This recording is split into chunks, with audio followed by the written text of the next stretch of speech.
it's been my experience that nothing will ruin a good alliance faster than a lack of leadership. So they really are highly integrated.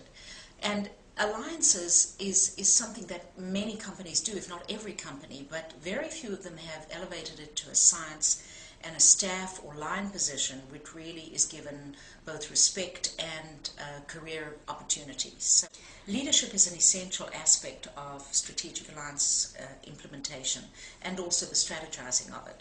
And the reason is that if you are thinking strategically about your organization, you're probably going to go through an analysis of, should we build something ourselves, should we buy it through an acquisition, or should we align? And for many organizations that had, certainly in the technology field, that had formerly built it themselves, they have found that the capital investment needed is huge, and sometimes too large, certainly in the capital markets, as they've been the last few years, for them to do it on their own. And so therefore, having a series of alliances has become a critical competitive factor and a success factor.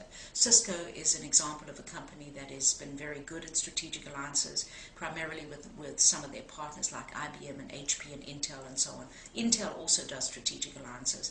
There are many companies in the entertainment field. Disney, for example, has multiples of alliances with companies that are like McDonald's, who also has strategic alliances. So when you look through the Fortune 1000, you will find that most of those companies have some kind of alliance activity, whether they characterize them as important enough to have a chief alliance officer, which, by the way, Cisco has had a top alliance officer for their 150 alliance managers.